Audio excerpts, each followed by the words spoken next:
शिव महापुराण में यह भी कहीं नहीं लिखा कि तुम भगवान को 108 या 1008 या 1008 बेलपत्र समर्पित करोगे तो शिव जी प्रसन्न हो जाएंगे। शिव महापुराण की कथा तो यहां तक कहती है, एक बेलपत्र की पत्ती को आप अगर बीच में से, ये एक बड़ी पत्ती, उसके बीच में दो पत्ती और दो पत्ती के बीच में जो गैप है, बीच पत्ती में, इस पत्ती और दो पत्ती के बीच में जो जगह है, अगर आप इस पत्ती को यहां से स्पर्श कर इस पत्ती को यहां से स्पर्श कर शंकर भगवान के शिवलिंग पर अगर आप श्री शिवाय नमस्तुभ्यम कहकर, पंचाक्षर मंत्र नमः शिवाय कहकर, षडाक्षर मंत्र ओम नमः शिवाय कहकर यदि शंकर के शिवलिंग पर समर्पित करते हो तो वो 108 बेलपत्र का काम कर जाती है। पकड़ने का स्थान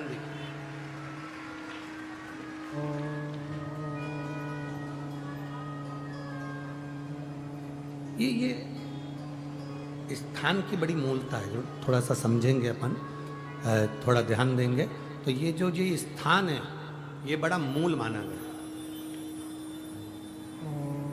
बेलपत्री की बड़ी पत्ती, नीचे की दो पत्ती, उसके बीच में जो खाली डंडी जो दिख रही है, इसको अगर पकड़कर बेलपत्र समर्पित कर रहे हैं तो 108 बेलपत्र के बराबर हमें फल प्राप्त हो रहा। 108 बेलपत्र। और समझिए, मान लो आपके पास में ना पीला चंदन है, ना लाल चंदन है, ना अक्षत है, ना पुष्प है, ना कोई सामग्री है, ना दिया है लगाने के लिए।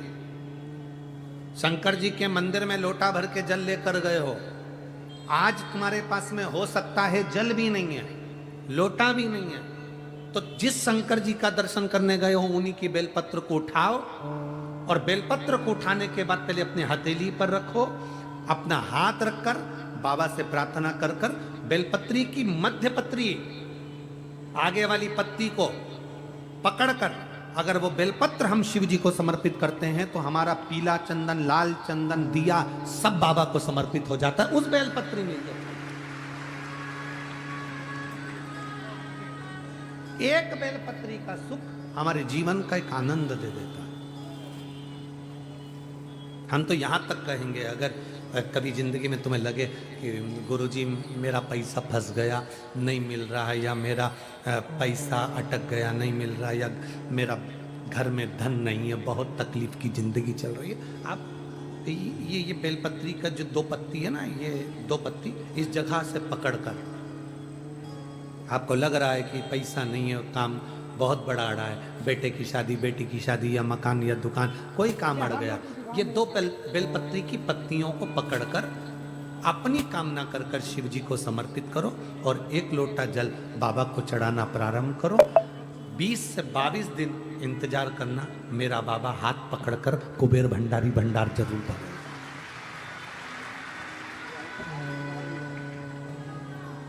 दो पत्ती को पकड़कर, लोग कहते हैं ब्रह्मा विष्णु महेश हैं बेलपत्री में, शिव जी के 3 नेत्र हैं बेलपत्री में, शंकर भगवान के त्रिशूल की 3 कौर है बेलपत्री में। हम कहते हैं अभी थोड़ा आप स्मरण करेंगे, अगर आप शिव महापुराण को अच्छे से पढ़ेंगे तो आपको ज्ञात होगा, कुबेर को धन देने वाले कौन है? बोलते जाओ जरा जमकर, कुबेर भंडारी, कुबेरेश्वर महादेव, मतलब शिव शंकर कुबेर को धन देते हैं।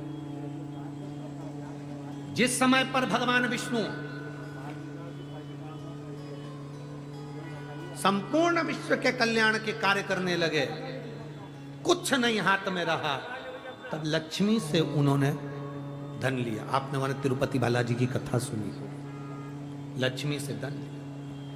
लक्ष्मी, इन जीवों के कल्याण के लिए तो मुझे धन दे। लक्ष्मी ने धन दिया। एक दिन नारायण ने पूछ लिया लक्ष्मी से, लक्ष्मी मैं नारायण, मेरे पास भी संपदा की कमी नहीं, पर तेरे पास लक्ष्मी इतनी संपदा कहां से आती है? तेरे पास इतनी संपदा कहां से आती है?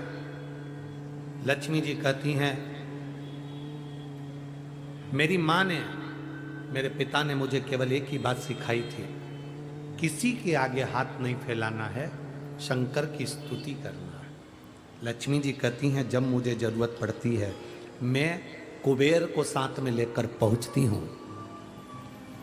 बेलपत्री की ये बीच वाली पत्ती है शिव, माता लक्ष्मी और कुबेर, उन दोनों के सामने हाथ पसार कर कुबेरेश्वर महादेव से मांग रहे हैं, भगवान शंकर से मांग रहे हैं। लक्ष्मी जी कहती हैं, वो शिव मुझे प्रदान करते हैं दोनों हाथों से, और मैं वो लेकर आती हूं जनमानस के कल्याण के। जब हम शिव जी को बेलपत्र चढ़ाते हैं तो इस तरह से पकड़कर, जब हम कामना कर कर चढ़ाते हैं इन दोनों पत्ती को, लक्ष्मी और कुबेर का स्मरण कर कर, कुबेरेश्वर बाबा का स्मरण कर कर जब हम शिव जी को समर्पित। हाँ, थोड़ा सा ध्यान देंगे, बेलपत्री की जो डंडी होती है वो शिवलिंग पर जब चढ़ाई जाए तो जब हम दो पत्तियों को पकड़कर चढ़ाएंगे तो इस डंडी का मुख, जहां अशोक सुंदरी की जगह है जहां से पानी बहता है, इस डंडी का मुख उस ओर होना चाहिए, बस इतना जरूर है। तो डंडी का मुख उस ओर हो जहां पानी बहता है।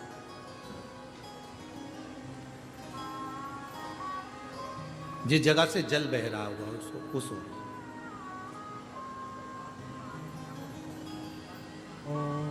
20-22 दिन प्रैक्टिकल करना।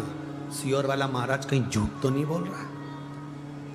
पकड़ना चाहिए, अगर झूठ बोले तो तुरंत पकड़ लो। हे महाराज, अगला पत्र तुम ऐसे ही भेज देना, ओ महाराज झूठ बोले थे तो पकड़ना चाहिए। कहीं सियोर वाला महाराज ने झूठ तो नहीं कह दिया? बेलपत्र को कहां से पकड़ना है, किस स्थान से पकड़ना है, किस जगह से पकड़ना है और कैसे बाबा को समर्पित करना है, उसका भी वर्णन हमारे शास्त्रों में लिखा हुआ है, जिससे हमें फल की। देखो ये बेलपत्र, कई लोग कहते हैं ऐसा क्या होता है कि यहाँ से पकड़ोगे तो ये फल मिलेगा, यहाँ से पकड़ोगे तो ये फल मिलेगा, यहाँ से पकड़ोगे तो ये फल मिलेगा। हमारा कहना इतना सा है, जब बॉटल चढ़ाते समय यहाँ नस नहीं मिलती तो यहाँ देखते, नस यहाँ नहीं मिलती तो यहाँ देखते, सुई बॉटल चढ़ रही है, नस ढूंढना है, यहां देखते हैं। फिर देखा कि यहां एक नस है, उसमें सुई चुभाई, बॉटल चालू करी, थोड़ी देर बाद ये नस फूलने लगी, हटा दिया, फिर इस हाथ में देखी गई, फिर पांव में देखी गई, अर्थात बॉटल चढ़ना। नस ढूंढो कि वो नस कौन सी है जहां पर हम पकड़कर बाबा को बेलपत्र चढ़ाएंगे तो हमारा भी जीवन का कल्याण हो जाए। वो नस पकड़ो।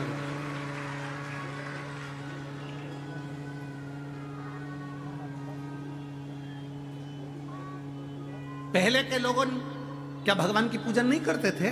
करते थे। पहले के लोग क्या शंकर के मंदिर नहीं जाते थे? जाते थे। पहले के लोग क्या बेलपत्र नहीं चढ़ाते थे? चढ़ाते थे।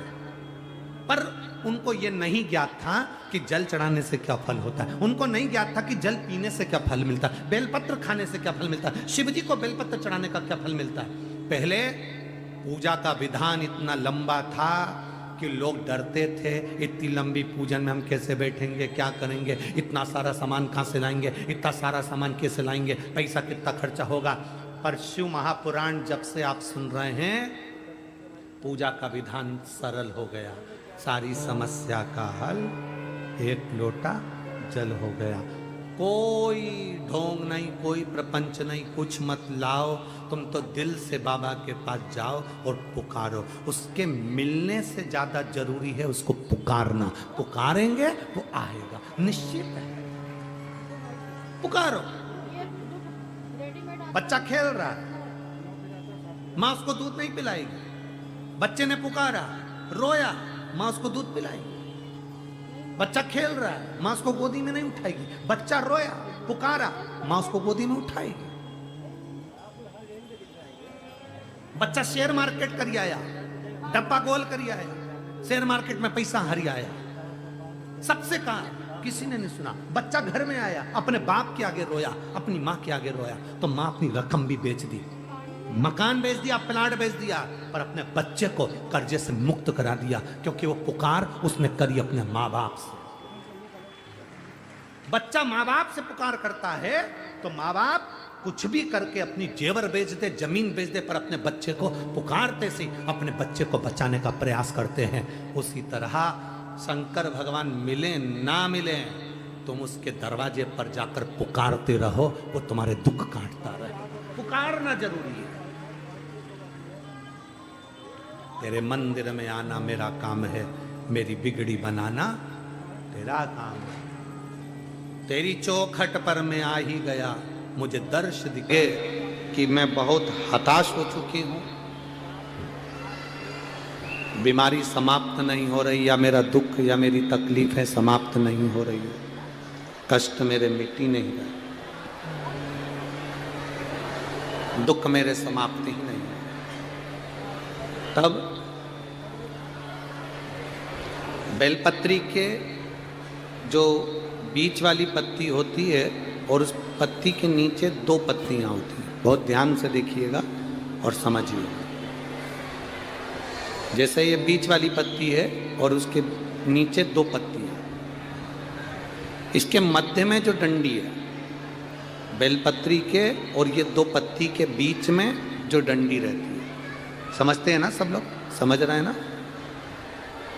बेलपत्री की बड़ी पत्ती, पहले नंबर की पत्ती, और उसके नीचे की 2 पत्ती, उसके बीच की जो डंडी होती है, इस डंडी में चंदन का लेपन कर कर, ये बीच की जो भाग है डंडी है उसमें,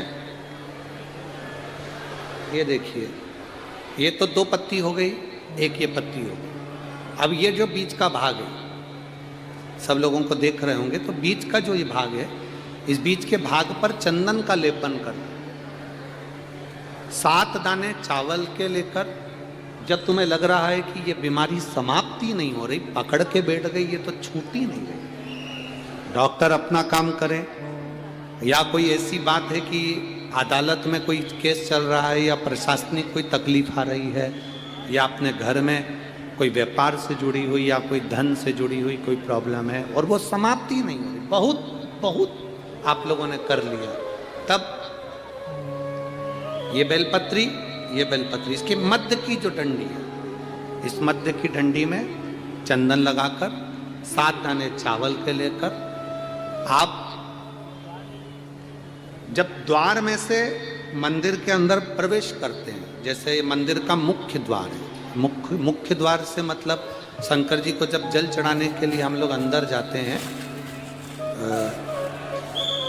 उसके पहले नंदी आ जाता है, नंदी के भी पहले का जो दरवाजा, मंदिर का मुख्य द्वार, उसको समझ, अंदर प्रवेश करते उसके पहले चंदन लगी हुई बेलपत्र और 7 दाने चावल के हाथ में लेकर, नंदी के सीधे हाथ की ओर से, मतलब आपका भी सीधा हाथ है तो नंदी का भी सीधे हाथ की ओर से, आप नंदी के कानों में अपनी बात को कहकर, ये बेलपत्री और 7 दाने चावल के ओम नमः शिवाय बोलकर, नमः शिवाय बोलकर, या श्री शिवाय नमस्तुभ्यम कहकर, डंडी का मुख अशोक सुंदरी की ओर हो और शिवलिंग पर उसको समर्पित कर दो चावल के दाने के साथ। केवल 2 या 3 सोमवार आप करेंगे, धीरे धीरे रोग में दवाई लगना प्रारंभ हो जाएगी और रोग समाप्ति पर जाएगा और आपका कार्य भी सफल होगा। 2 या 3 सोमवार में, ज्यादा हमको नहीं करना है, 2-3 सोमवार भी आपने कर लिया तो कर लिया। श्री शिवाय नमस्तुभ्यम, हर हर महादेव। पूरा वीडियो देखने के लिए धन्यवाद। वीडियो को लाइक करें और चैनल पे अगर आप नए हैं तो चैनल को सब्सक्राइब करें। कमेंट बॉक्स में श्री शिवाय नमस्तुभ्यम अवश्य लिखें। भगवान भोलेनाथ आपकी मनोकामना पूर्ण करे। श्री शिवाय नमस्तुभ्यम, हर हर महादेव।